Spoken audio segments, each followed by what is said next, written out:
Cricket ಲೋಕದ ಬಗೆಗಿನ interesting ಸುದ್ದಿಗಳನ್ನು ಈ ವಿಡಿಯೋದಲ್ಲಿ ಹೇಳ್ತೇನೆ. ನಾನು ಶಾಂತ. ನೀವು ಸುದ್ದಿಯಾನದ ಸಬ್ಸ್ಕ್ರೈಬರ್ ಆಗೋದಕ್ಕೆ ಮರಿಬೇಡಿ. 2026ರ IPL ಸೀಸನ್ ಮುಗಿದ ಬೆನ್ನಲ್ಲೇ ವೈಭವ್ ಸೂರ್ಯವಂಶಿಗೆ 12 ಕೋಟಿ ರೂಪಾಯಿಯ ಭರ್ಜರಿ ಆಫರ್ ಬಂದಿದೆ.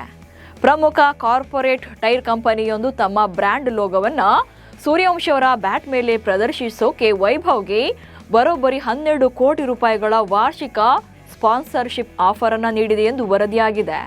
ಸದ್ಯ ವೈಭವ್ ಸರಿನ್ ಸ್ಪೋರ್ಟ್ಸ್ ಕಂಪನಿಯೊಂದಿಗೆ ವಾರ್ಷಿಕ 50 ಲಕ್ಷ ರೂಪಾಯಿಗಳ ಬ್ಯಾಟ್ ಒಪ್ಪಂದವನ್ನು ಹೊಂದಿದ್ದು ಇದು ಮುಕ್ತಾಯದ ಹಂತದಲ್ಲಿದೆ.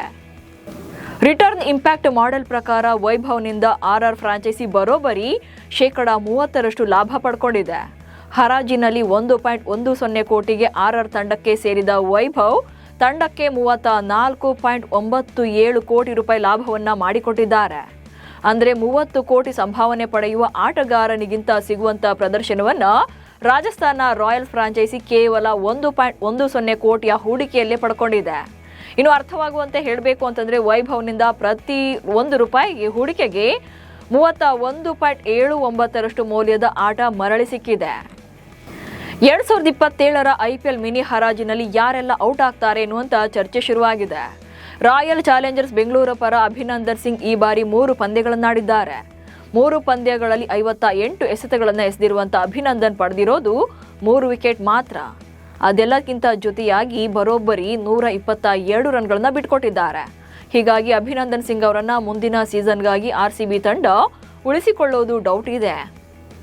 ಬೆಂಗಳೂರು ತಂಡದಿಂದ ಯಶ್ ದಯಾಳ್ಗೂ ಕೂಡ ಗೇಟ್ ಪಾಸ್ ಸಿಗುವಂತ ಸಾಧ್ಯತೆ ಇದೆ. ರಾಯಲ್ ಚಾಲೆಂಜರ್ಸ್ ಬೆಂಗಳೂರು ತಂಡಕ್ಕೆ ಪರ್ಸ್ ಮೊತ್ತ ಹೆಚ್ಚಿಸೋಕೆ ಇರುವಂತ ಏಕೈಕ ಆಯ್ಕೆ ಯಶ್ ದಯಾಳ್ ಅವರನ್ನ ಬಿಡುಗಡೆ ಮಾಡೋದು. ಈ ಬಾರಿಯ IPLನಿಂದ ಹೊರಗುಳಿದಿದ್ದ ದಯಾಳ್ ಮುಂಬರುವ ಸೀಸನ್ ಅಲ್ಲಿ ಕಾಣಿಸಿಕೊಳ್ಬೇಕಿದ್ರೆ ತಮ್ಮ ಮೇಲಿರುವಂತಹ ದೌರ್ಜನ್ಯ ಪ್ರಕರಣದಿಂದ ಖುಲಾಸೆಗೊಳ್ಳಬೇಕು.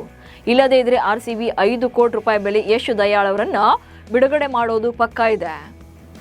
RCB IPL ಗೆದ್ದ ಬೆನ್ನಲ್ಲೇ ವಿರಿಷ್ಕಾ ಜೋಡಿ ಪ್ರೇಮಾನಂದ ಸ್ವಾಮೀಜಿ ಆಶ್ರಮಕ್ಕೆ ಭೇಟಿ ನೀಡಿದರು. ವಿರಾಟ್ ಕೊಹ್ಲಿ ಮತ್ತು ಅನುಷ್ಕಾ ಶರ್ಮಾ ಅವರು ಸೋಮವಾರ ವೃಂದಾವನದಲ್ಲಿರುವಂತಹ ಆಧ್ಯಾತ್ಮಿಕ ಗುರು ಪ್ರೇಮಾನಂದ ಮಹಾರಾಜ್ ಅವರ ಆಶ್ರಮಕ್ಕೆ ಭೇಟಿ ನೀಡಿ ಆಶೀರ್ವಾದ ಪಡೆದಿದ್ದಾರೆ. ಇವರು ಆಶ್ರಮಕ್ಕೆ ಭೇಟಿ ನೀಡಿರುವಂತಹ ಫೋಟೋಗಳು ಹಾಗೆ ವಿಡಿಯೋಗಳು ವೈರಲ್ ಆಗಿವೆ. ಒಂದು ಕಾಲದಲ್ಲಿ ಬೆಂಗಳೂರು ತಂಡವನ್ನ ಟೀಕಿಸ್ತಾ ಇದ್ದ ಅಂಬಾಟಿ ರಾಯುಡು ಈಗ ಹಾಡಿ ಹೊಗಳಿದ್ದಾರೆ. IPLನಲ್ಲಿ ಈ ಯುಗವನ್ನ RCB ಈಗಾಗಲೇ ತಮ್ಮದಾಗಿಸಿಕೊಂಡಿದೆ. ಪ್ರಸ್ತುತ ಇರುವಂತ RCB ತಂಡ ತುಂಬಾ ಬಲಿಷ್ಠ. ತಂಡದಲ್ಲಿ ಸ್ಫೋಟಕ ದಾಂಡಿಗರ ಬಳಗವೇ ಇದೆ. ಜೊತೆಗೆ ವಿಶ್ವದ ಅತ್ಯುತ್ತಮ ಬೌಲರ್ಗಳಿದ್ದಾರೆ.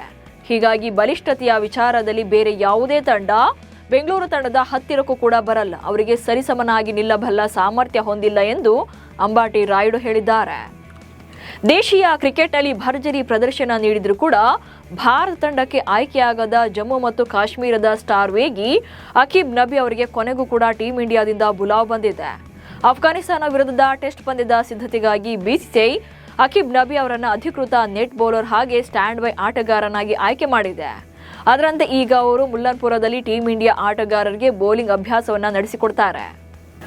ಟೌನ್ಟನ್ನ ಕೂಪರ್ ಅಸೋಸಿಯೇಟ್ಸ್ ಕೌಂಟಿ ಮೈದಾನದಲ್ಲಿ ನಡೆದ ಇಂಗ್ಲೆಂಡ್ ಮಹಿಳಾ ತಂಡದ ವಿರುದ್ಧದ 3ನೇ T20 ಪಂದ್ಯದಲ್ಲಿ ಭಾರತ ಮಹಿಳಾ ತಂಡ ಸೋಲು ಕಂಡಿದೆ.